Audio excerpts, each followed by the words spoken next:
Hello friends, welcome back to our channel plants space. आज हम टिथोनिया के बारे में बात करेंगे। टिथोनिया एक ब्यूटीफुल समर फ्लावरिंग प्लांट है। इसको Mexican sunflower, tree marigold, torch tithonia या टिथोनिया टॉर्च कई नामों से जाना जाता है। ये पौधे हमने सीड से ही ग्रो किए थे, जिनको ग्रो करना हमने बताया हुआ है। डिस्क्रिप्शन बॉक्स में वीडियो ज़रूर चेक कीजिए। मैक्सिकन सनफ्लावर इसलिए कहते हैं क्योंकि ये सनफ्लावर फैमिली का एक प्लांट है।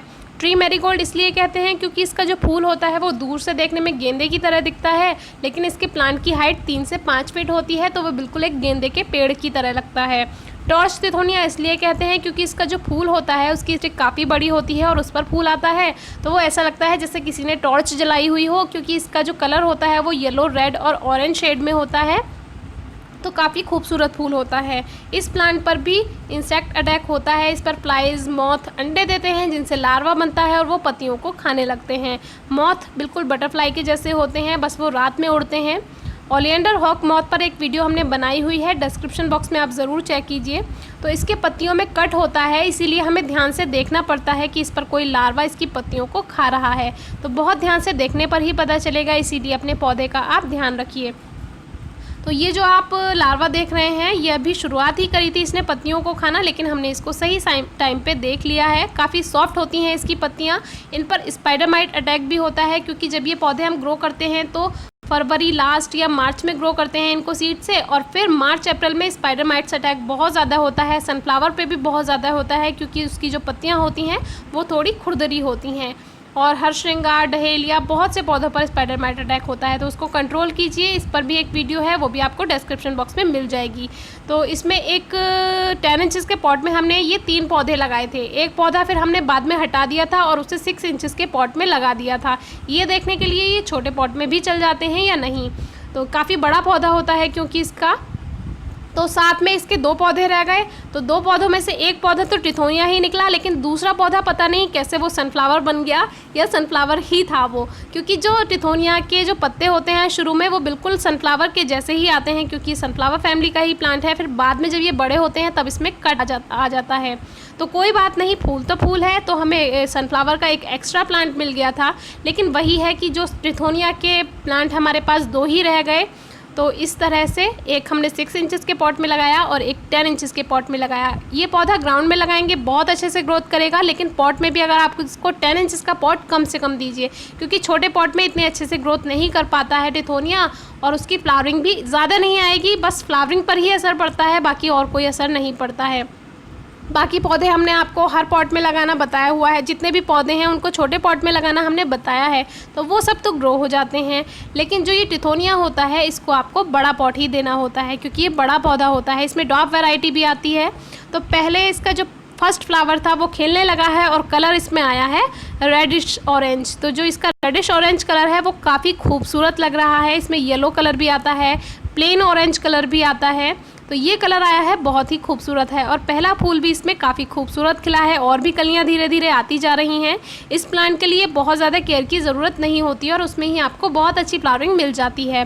कम से कम 4 घंटे की धूप ज़रूर दीजिए, क्योंकि ये सनफ्लावर फैमिली का प्लांट है, तो इसको धूप अच्छी लगती है। धूप कम मिलेगी तो ये फ्लावरिंग कम करेगा, और कोई ज़्यादा बात नहीं है। इसीलिए ज़्यादा फ्लावरिंग चाहिए तो आप इसको कम से कम 4 घंटे की धूप दीजिए। बहुत सारी कलियाँ आती जाती हैं, इसी में ही बहुत सारी ब्रांचेस बनेंगी और उसी में ही बहुत सारी कलियाँ आती जाएंगी। तो धीरे धीरे देखिए और भी फूल इसके खिलते जा रहे हैं। हम इसमें शुरू में ही सीड बना रहे हैं, जो इसका पहला फूल है उसी में ही सीड बना रहे हैं, क्योंकि हमें इसके सीड्स चाहिए, तो हम पहले ही बना लेते हैं, क्योंकि अभी भी हम इसके सीड ग्रो कर सकते हैं।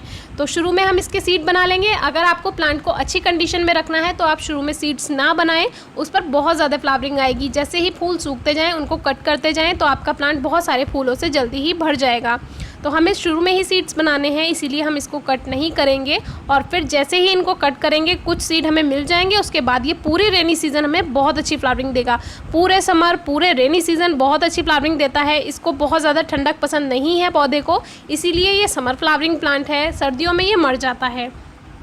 तो बहुत अच्छा पौधा है। सनलाइट हमने बताई, वाटरिंग आप इसको वैसे इसको ड्रॉट टॉलरेंट प्लांट कहा जाता है, सूखे में रह लेता है ये। लेकिन अगर आपने पॉट में लगाया हुआ है तो इसको पानी का ध्यान रखिए, सुबह शाम 2 टाइम पानी देना होता है अगर आपने 4 घंटे की धूप में रखा हुआ है, क्योंकि इसकी पत्तियां मुरझाने लगती हैं। जैसे गेंदे को हम पानी नहीं देते हैं तो पत्तियां मुरझा जाती हैं, वैसे ही इसकी पत्तियां मुरझा जाती हैं अगर इसको हम 2 टाइम पानी नहीं देंगे। तो हम तो अपने प्लांट को 2 टाइम ही वाटरिंग करते हैं। अगर आपका प्लांट ऐसी जगह पर रखा है जहाँ पर ज़्यादा धूप नहीं आ रही है तो आप उसमें 1 टाइम भी वाटरिंग कर सकते हैं।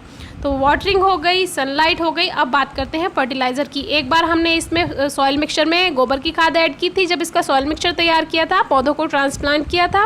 और एक बार हमने 45 डेज़ के बाद इसमें गुड़ाई करके गोबर की खाद फिर से ऐड की थी, या कंपोस्ट या वर्मी कंपोस्ट कुछ भी आप डाल सकते हैं। 2 बार में ही इतनी अच्छी फ्लावरिंग हमें मिल गई है और कलियाँ आ रही हैं। तो इसमें एक बार और हम गोबर की खाद गुड़ाई करके लगभग 45 डेज़ के बाद ऐड कर देंगे, यानी कि 1.5 महीने के बाद लगभग आप इसमें दे सकते हैं फर्टिलाइज़र। और उसी में ही इतनी अच्छी 3 बार इसमें फर्टिलाइज़र ऐड करना है, उसी में ही इतनी अच्छी फ्लावरिंग आपको ये प्लांट दे देगा। उससे ज़्यादा फर्टिलाइज़र ऐड करने की ज़रूरत नहीं है। तो धीरे धीरे इसमें देखिए कितनी सारी कलियाँ आती जा रही हैं और इन फूलों से हम सीड्स बनाने वाले हैं, तो वो भी हम आपके साथ आगे शेयर करेंगे। ये जो पौधा होता है ये बटरफ्लाई और हमिंग बर्ड का बहुत ज़्यादा फेवरेट होता है, क्योंकि इसका जो फूल होता है वो बहुत पसंद होता है तितलियों को और हमिंग बर्ड को। एक तो वो अट्रैक्टिव होता है, उसका कलर काफ़ी ज़्यादा ब्राइट होता है, तो वो एकदम से उनको आकर्षित करता है, इसीलिए बटरफ्लाई मैग्नेट इस पौधे को कहा जाता है। बहुत खूबसूरत प्लांट है, आप ज़रूर ग्रो कीजिए।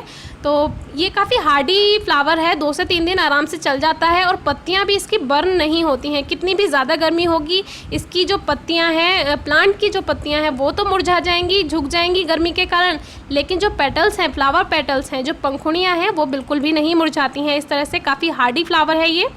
तो इसको जो है मोनाक बटरफ्लाई का काफ़ी फेवरेट कहा जाता है, वो इसको अमृत की तरह लेती है, बहुत अच्छा लगता है उसको। आज भी हम नीचे थे और ये ऊपर से दिखाई देता है जाल में से रखा हुआ, तो इस पर एक मोनाक बटरफ्लाई आई थी, लेकिन जब तक हम ऊपर आए तब तक वो उड़ चुकी थी।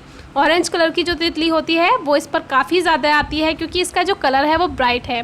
तो वीडियो अच्छी लगी हो तो कमेंट बॉक्स में ज़रूर बताइए। कोई क्वेरी है, क्वेश्चन है तो कमेंट बॉक्स में पूछिए, फेसबुक पेज पर पूछिए या इंस्टाग्राम पेज पर पूछिए। और वीडियो कैसी लगी कमेंट बॉक्स में ज़रूर बताइए। काफ़ी खूबसूरत फूल आते हैं।